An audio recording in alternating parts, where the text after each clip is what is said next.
एक असी बचन पढ़ने आ, इस संसार चिक्कड़ है। चलो रह रास भी शब्द खे, तित सरवरड़ै पहले निवासा पानी पावक तिन्ह किया पंकज मोह पग नहीं चालै। चिक्कड़ कै पैर चलते नहीं पे। हम देखा मैं वेखना पिया, हम देखा तैं डूबी अले। असी वेखने किन्ने इहदे विच डुब गए। पर गुरु अर्जुन देव का एक बचन हुंदा, नदी तरंदड़ी मेंढा खोज ना खुंबै मंझ मुहब्बत तेरी। इहदे अर्थ कि गुरु नानक साहब कहते चिक्कड़ खे पैर विच धस गए, डुब गए, ते गुरु अर्जुन देव कहते नहीं नहीं मैं तां तुरिया जाना, मेरा ते पैर भी कोई नहीं भेजदा चिक्कड़ दे विच।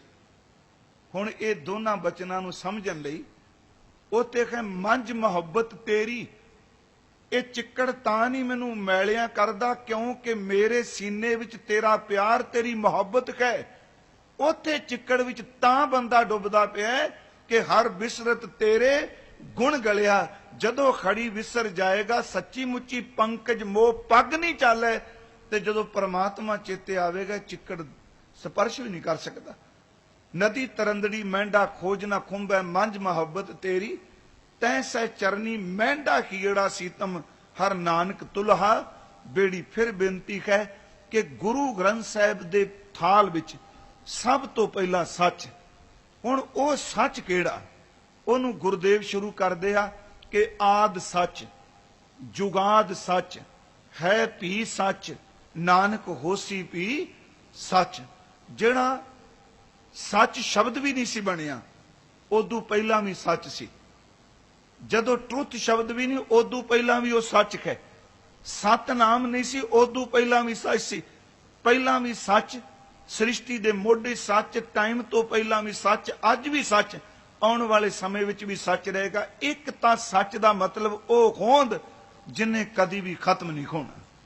हुण की कली असी होंद दी गल करके इखलाकी जीवन विच सच नहीं कमावांगे ते सिरे नहीं लगना। हुण इहदे विच सत दा भोजन है। सुनो, गुरुदेव ने क्या किरत ना माड़ी करी, किसी दा हक खो के ना खाई। ये सत दे नाल जुड़िया है। हक पराया नानका उस सुअर उस गाय, गुर पीर खामा तां भरे जा मुरदार ना पाए, जा मुरदार ना खाए। गुरु ने कहा कि भिखारी बन के मंगी ना, एक काम कर। सच यही कि ज्ञान विकोणा गावे गीत भुखे, मुल्ला घरे मसीत मखट्टू होए कै कन पड़ाए, फक्कर करे खोर जात गवाए, गुर पीर सदाए मंगण जाए तां कै मूल ना लगिया पाए। ये सत नाल जुड़े शब्द ने। तां कै मूल ना लगिया पाए, काल खाए किच हथों दे नानक राह पछाणे से। ये सत नाल जुड़िया है। गुरु ने कहा तेरा करैक्टर उच्चा होवे, ये सत नाल जुड़िया शब्द है। पर तरिया रूप ना पेख है नेत्र, साध की टहल संत संग हेत, गाछो पुत्री राजकुमार, नाम भणो सच दोत सवार।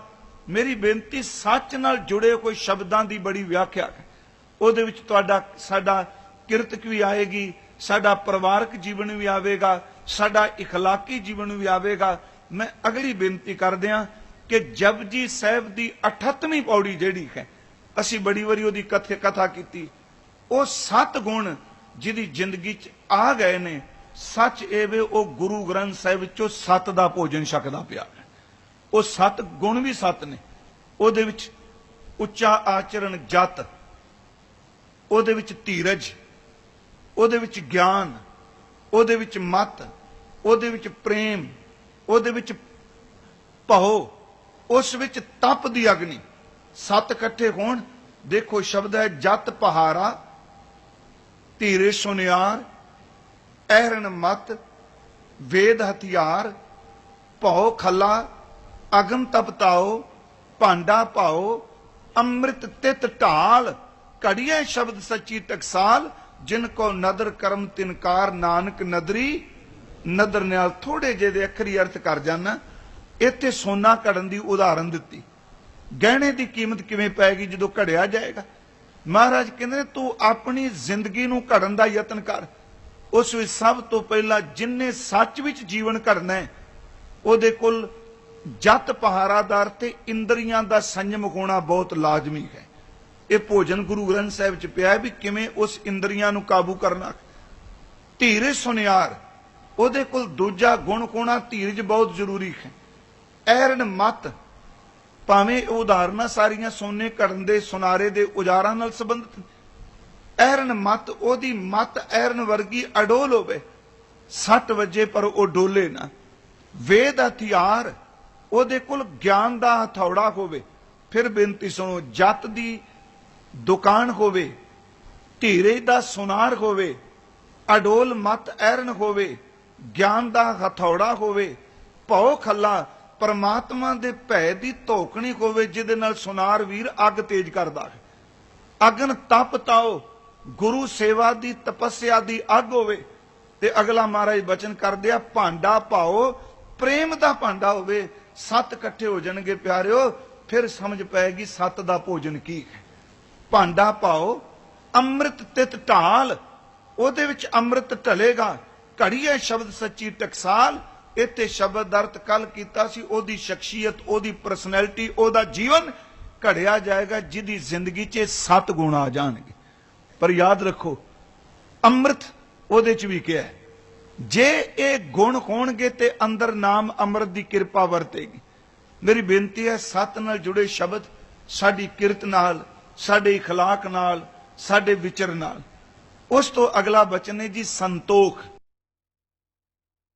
ਹੈ ਤੁਸੀਂ ਦੇਖੋ ਬਾਣੀ 'ਚ ਨਾ ਤਕਰੀਬਨ ਜਦੋਂ ਪਾਠ ਕਰੋਗੇ 7 ਤੇ ਸੰਤੋਖ ਇਕੱਠਾ ਆਵੇਗਾ, ਜਪ ਤੇ ਤਪ ਇਕੱਠਾ ਆਵੇਗਾ, ਦਾਨ ਤੇ ਇਸ਼ਨਾਨ ਇਕੱਠਾ ਆਵੇਗਾ।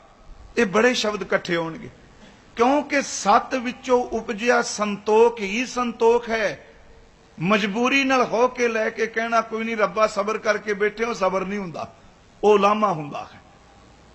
ਹੁਣ 7 ਵਿੱਚੋਂ ਸੰਤੋਖ ਨਿਕਲਣਾ। ਹੁਣ ਚਾਹਨਾ ਮੈਂ ਮੈਨੂੰ ਆ ਕੁਝ ਮਿਲੇ, ਮਿਲਿਆ ਨਹੀਂ, ਤੇ ਜਿਹਨੂੰ ਮਿਲ ਗਿਆ ਉਹਨੂੰ ਮੈਂ ਬਾਹਰ ਲੋਕਾਂ 'ਚ ਕਹਿਣ ਲੱਗ ਪਿਆ, ਛੱਡੋ ਜੀ ਇਹ ਤਾਂ ਲਾਲਚੀ ਬੰਦਾ ਜੇ, ਕਪਟੀ ਬੰਦਾ ਜੇ, ਕੌਡੀਆਂ ਜੋੜ ਜੋੜ ਕੇ ਮਰ ਚੱਲਾ, ਅਸੀਂ ਸੰਤੋਖ 'ਚ ਰਹਿੰਦੇ ਹਾਂ। ਬਸ ਉਹ ਉਦਾਹਰਨ ਜੀ ਲੂੰਬੜੀ ਵਾਲੀ, ਅੰਗੂਰ ਖੱਟੇ ਨੇ ਕਿਉਂਕਿ ਹੱਥ ਕੋਈ ਨਹੀਂ ਆਪੜਿਆ। ਮੇਰੀ ਬੇਨਤੀ ਹੈ, 7 ਵਿੱਚੋਂ ਸੰਤੋਖ ਨਿਕਲੇ, ਉਹ ਸੱਚਮੁੱਚ ਸੰਤੋਖ ਹੈ। ਮਜਬੂਰੀ ਵਸ ਪੱਲੇ ਕੁਛ ਨਹੀਂ।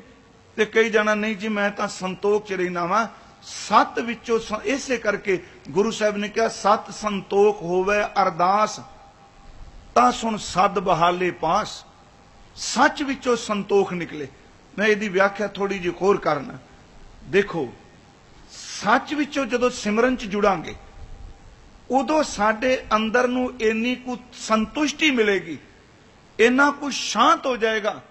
ਮੇਰਾ ਖਿਆਲ ਅਰਬਾਂ ਇਕੱਠੇ ਕਰਨ ਵਾਲਾ ਵੀ ਇੰਨਾ ਸ਼ਾਂਤ ਨਹੀਂ ਜਿੰਨਾ ਕੋ ਪ੍ਰਮਾਤਮਾ ਦੀ ਇਬਾਦਤ ਕਰਨ ਵਾਲਾ ਸੁੱਕੀ ਰੋਟੀ ਖਾ ਕੇ ਸ਼ਾਂਤ ਹੋਵੇਗਾ। ਗੁਰੂ ਗ੍ਰੰਥ ਸਾਹਿਬ 'ਚ ਇੱਕ ਬਚਨ ਹੁੰਦਾ ਕਬੀਰ ਸਾਹਿਬ ਦਾ, ਉਸ ਵਿੱਚ ਇੱਕ ਹੈ ਚੱਕਰਵਰਤੀ ਸਮਰਾਟ ਦੀ ਵਾਈਫ ਰਾਣੀ, ਦੂਜੀ ਹੈ ਧਰਮਸ਼ਾਲਾ ਵਿੱਚ ਲੰਗਰ ਦੇ ਭਾਂਡਿਆਂ ਵਿੱਚ ਪਾਣੀ ਭਰਨ ਵਾਲੀ। ਦੋਨਾਂ ਦੀ ਬਰਾਬਰਤਾ ਦਾ ਜ਼ਿਕਰ ਕੀਤਾ। ਸੰਤੋਖ ਕੀ ਹੈ? ਉੱਥੇ ਬਚਨ ਹੈ, ਕਬੀਰ ਖੈ ਗਏ ਬਾਹਨ ਸਗਨ ਘਨ, ਛਤਰਪਤੀ ਕੀ ਨਾਰ। ਛਤਰਪਤੀ ਜਿਹਦੇ ਸਿਰ ਤੇ ਛਤਰ ਹੈ, ਉਹਦੀ ਇਸਤਰੀ, ਉਹਦੇ ਕੋਲ ਹੈ ਅਰਥੇ ਆ ਘੋੜੇ, ਹਾਥੀ, ਅਨੇਕਾਂ ਅਸਵਾਰੀਆਂ, ਰੱਥ ਹੈ ਗਏ ਬਾਹਨ ਸਗਨ ਕਨ, ਛਤਰਪਤੀ ਕੀ ਨਾਰ। ਤਾਸ ਪਟੰਤਰ ਨਾ ਪੁਜੈ ਹਰ ਜਨ ਕੀ ਪਨਹਾਰ। ਕਹਿੰਦੇ ਨੇ ਹਰ ਜਨ ਕੀ ਪਨਹਾਰ, ਪਰਮਾਤਮਾ ਦੇ ਇਉਂ ਕਹਿ ਲੋ ਸਤ ਸੰਗਤ ਵਿੱਚ ਪਾਣੀ ਢੋਣ ਵਾਲੀ, ਬੰਦਗੀ ਕਰਨ ਵਾਲੀ ਔਰਤ, ਉਹਦਾ ਮੁਕਾਬਲਾ ਚੱਕਰਵਰਤੀ ਸਮਰਾਟ ਦੀ ਰਾਣੀ ਨਹੀਂ ਕਰ ਸਕੇਗੀ। ਛਤਰਪਤੀ ਕੀ ਨਾਰ, ਤਾਸ ਪੁਟੰਤਰ ਨਾ ਪੁਜੈ ਹਰ ਜਨ ਕੀ ਪਨਹਾਰ। ਪੁੱਛਿਆ ਜੀ ਕਿਉਂ? ਇੱਕ ਪਾਣੀ ਭਰਨ ਵਾਲੀ, ਇੱਕ ਦੇ ਬੂਹੇ ਅੱਗੇ ਸਿਪਾਹੀ ਖਲੋਤੇ। ਅੱਗੋਂ ਫਿਰ ਉੱਤਰ ਦਿੰਦੇ ਆ ਭਗਤ ਜੀ, ਕਹਿਣ ਲੱਗੇ ਨ੍ਰਿਪ ਨਾਰੀ ਕਿਉਂ ਨਿੰਦੀਐ, ਛਤਰਪਤੀ ਰਾਜੇ ਦੀ ਔਰਤ ਦੀ ਨਿੰਦਿਆ ਕਿਉਂ? ਹਰ ਚੇਰੀ ਕਿਉਂ ਮਾਨ, ਹਰ ਚੇਰੀ ਪ੍ਰਭੂ ਦੀ ਸੇਵਕਾ, ਬੰਦਗੀ ਕਰਨ ਵਾਲੀ, ਪਾਣੀ ਢੋਣ ਵਾਲੀ ਔਰਤ, ਉਹਨੂੰ ਮਾਨ ਕਿਉਂ? ਕਹਿਣ ਲੱਗੇ ਉਹ ਮੰਗ ਸਵਾਰੈ ਬਿਖੈ ਕੋ, ਉਹ ਸਿਮਰੈ ਹਰਨਾਮ। ਚੱਕਰਵਰਤੀ ਸਮਰਾਟ ਦੀ ਔਰਤ ਸਭ ਕੁਝ ਪਾ ਕੇ ਵੀ ਵਾਸ਼ਨਾ ਦੇ ਵਿੱਚ ਗਲਤਾਨ ਹੈ। ਇਹਦੇ ਨਾਲ ਤਾਂ ਉਹ ਚੰਗੀ ਜਿਹੜੀ ਪਾਣੀ 'ਚ ਭਿੱਜੀ ਘੱਟੋ ਘੱਟ ਸੰਤੁਸ਼ਟੀ ਦੀ ਜ਼ਿੰਦਗੀ ਜੀ ਰਹੀ ਹੈ। ਮੈਂ ਬੇਨਤੀ ਕਰਾਂਗਾ, ਸੱਚ ਵਿੱਚੋਂ ਨਿਕਲਿਆ ਸੰਤੋਖ ਹੀ ਸੰਤੋਖ ਹੈ। मजबूरी दी शब्दावली कोई नहीं। संतोख वो बंदा कल्पना बचाने वास्ते कहता नहीं नहीं असीं तां सबर च रहने हुन्ने। ओहदी कल्पना शब्द थल्ले, सबर शब्द थल्ले किवें बंद होवेगी? सच विचों संतोख निकले, सिमरन विचों संतुष्टि पैदा होवे। पर देखो ये संतोख दा भोजन है।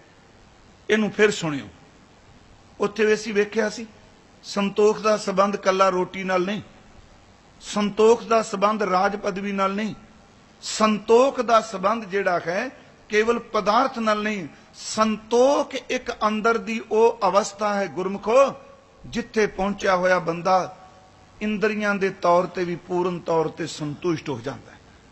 जीव रज गई, सरवण रज गए, अखां रज गईयां, इंद्री रज गई।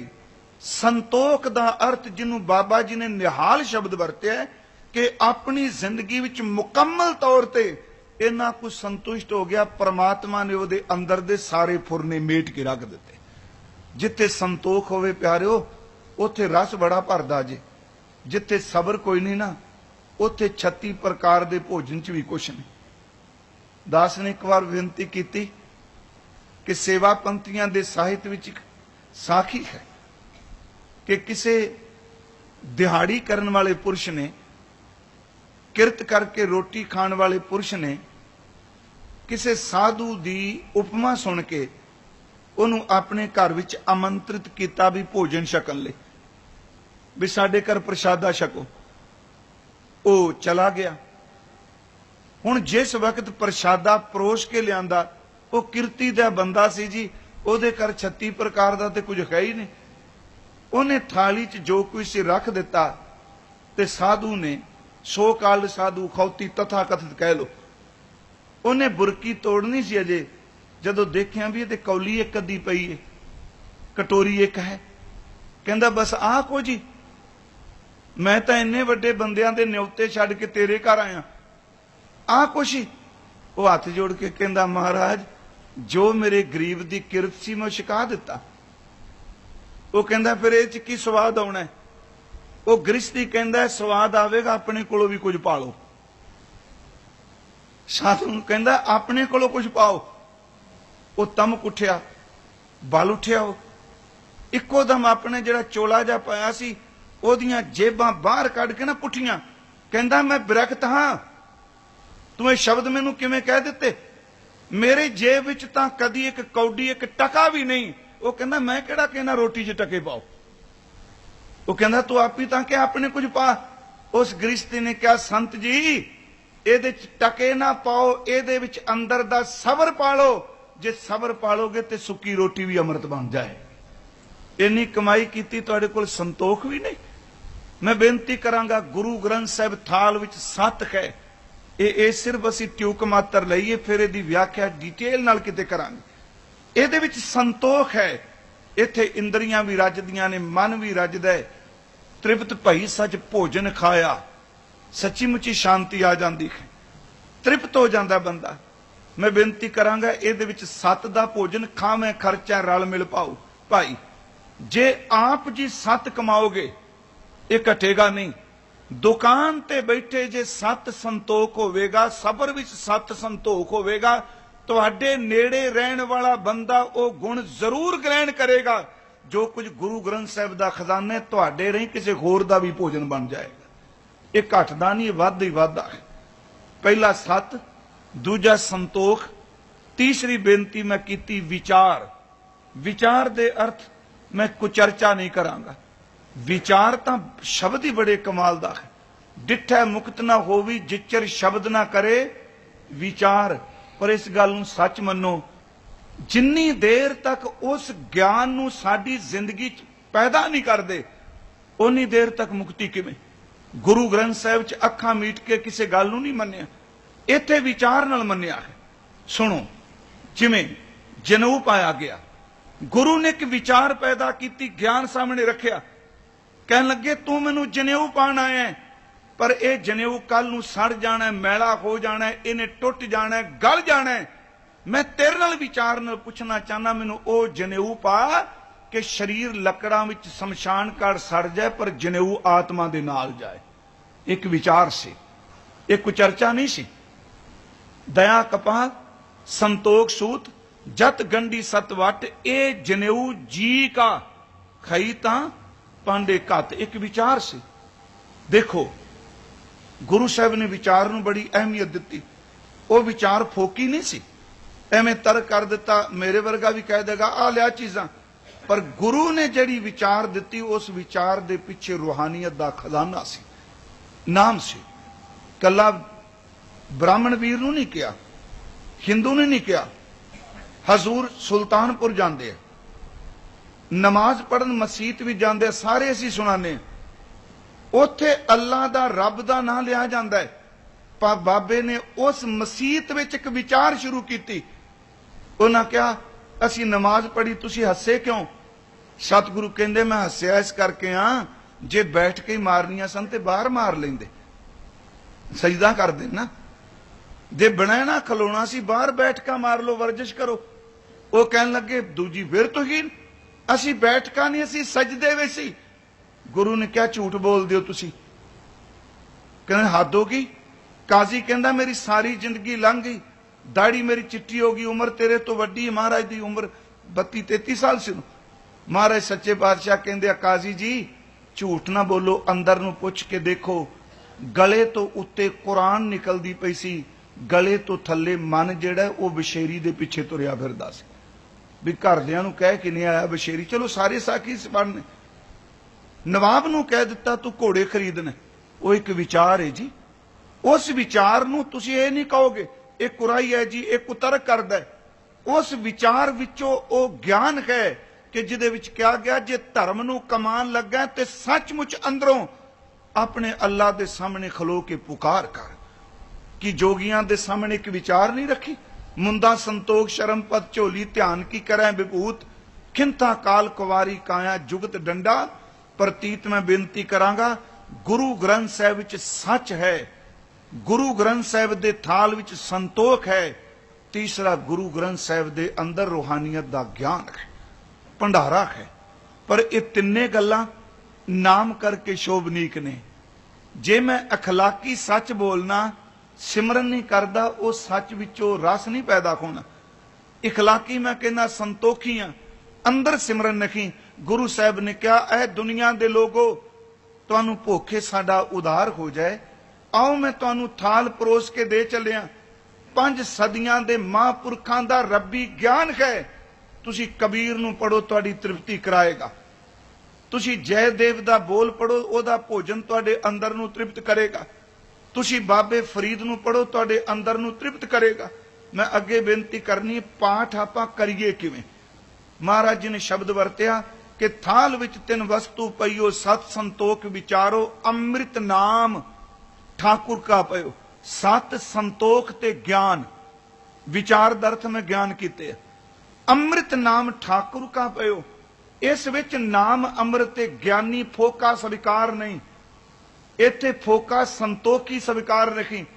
इत्थे केवल दिमाग विचों सच दी व्याख्या करने वाला प्रवान नहीं। इन्हां तिन्नां दा आधार जिहड़ा नाम अमृत है।